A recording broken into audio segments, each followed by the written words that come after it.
magandang hapon sa inyong lahat. Welcome back to my YouTube channel. Dito po tayo ngayon sa may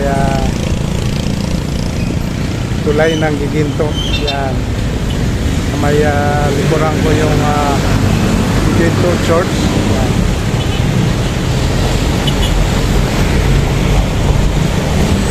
So yun po ang lagay po ng ating panahon ngayon. Dito sa may bandang tulay na ito ay medyo mataas po ang level ng tubig. Kunti titingnan natin.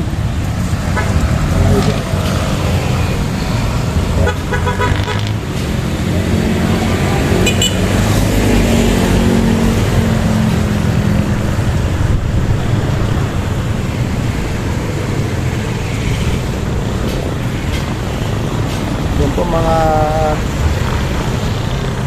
idol ang ating update po ng panahon ngayon. Saka yung level ng tubig na rin medyo mataas dahil sa tuloy-tuloy nga na pag-ulan.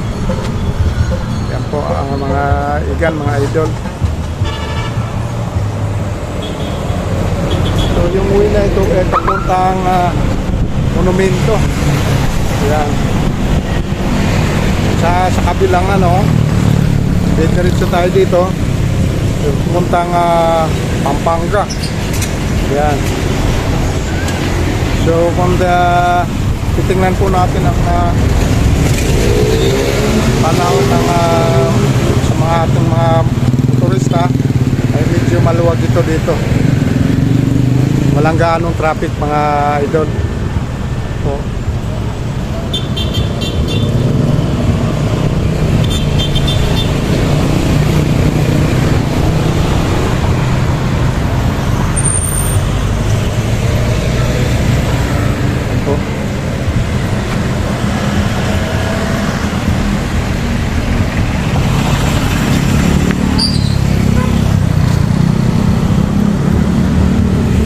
Doon sa may banda roon, yan po, mayroon pong mga tagalinis ng ilog. Yan po.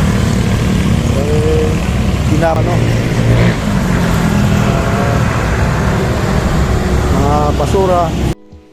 At tuloy-tuloy po ang paggawa ng reflex nito mga idol. Yan po.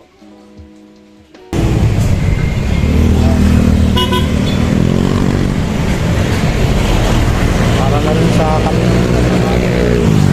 ilog na ito. Yan po mga ikan.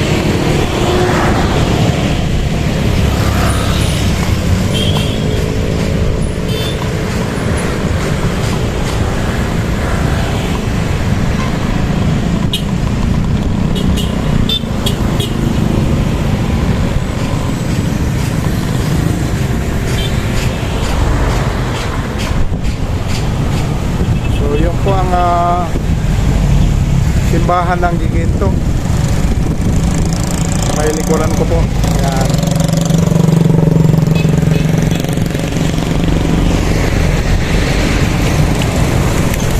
Yan.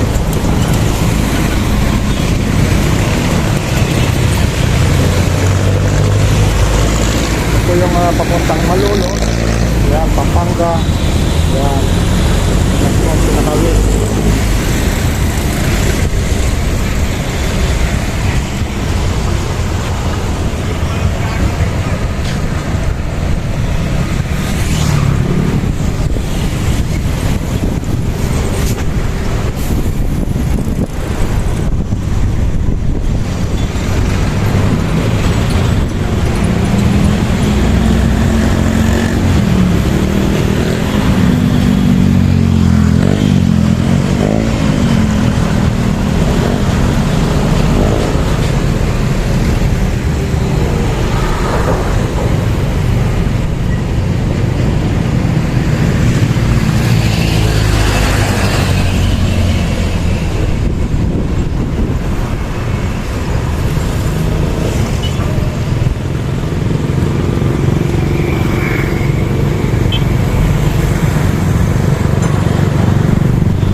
nilalaparan po itong ano, yung ilog na ito. Ito na tingnan natin guys, idol. Yan po.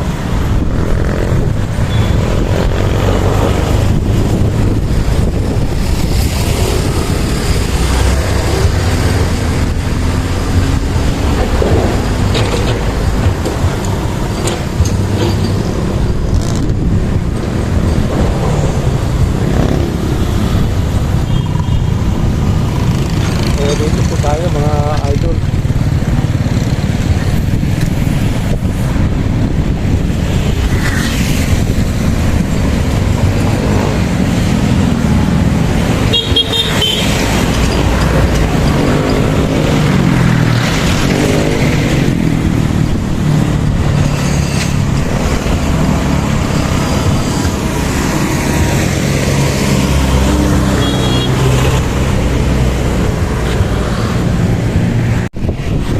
Yan po mga idol, nandito ako ngayon sa tulay naman ng Mambog.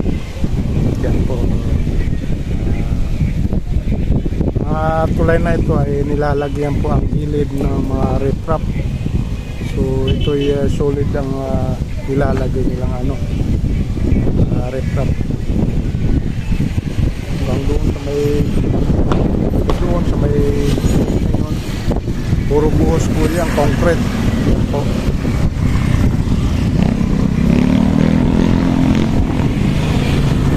Mga bakal na yun na nakusli, yan, dudugtong papunta sa taas para pupormahan na rin. Kaporma, lalagyan ng buhos ulit. Ayan, kaya matibay ang kanilang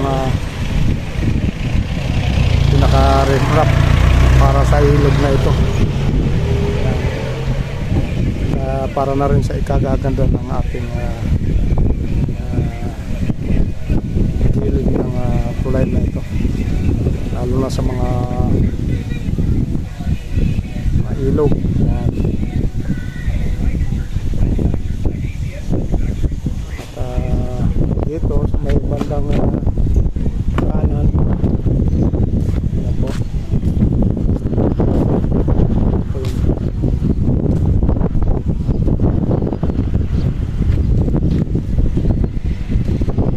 Sa may ano yun, idol, binubuhusan na po yung gilid ng riprap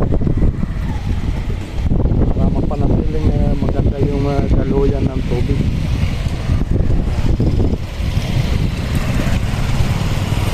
So,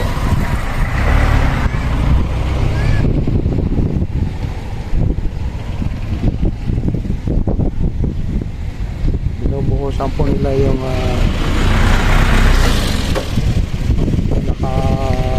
ito, yung gilid mismo. Napakatibay kasi concrete po. Yan po mga idol.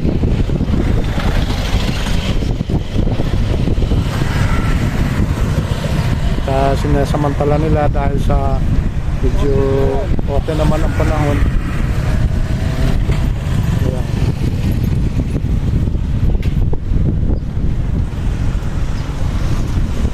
Dito meron mga ilan bangka na nakadaong. May dalawa rin dyan.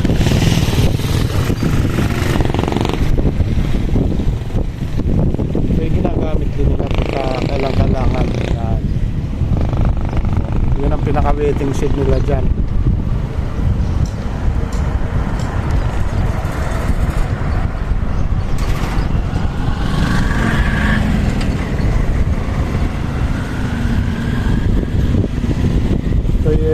Pag natuloy-tuloy yung paggawa ng ilog na ito, yung pag-rehabilitation, napakaganda pong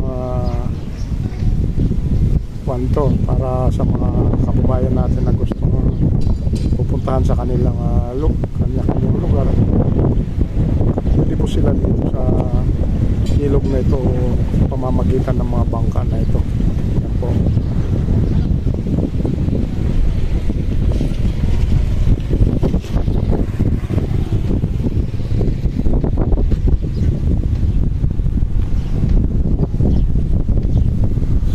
maraming salamat po sa inyo. At sana nagustuhan nyo ang aking video this morning. Sa aking mga viewers, mga supporters dyan, maraming salamat po sa hindi nyo pagsawa sa aking mga videos, yan. At thank you so much na rin po sa ating mga taga-subaybay. Yan. Sa ating mga kapatid na OFW, ingat po kayo palagi. Sana nasa ligtas kayo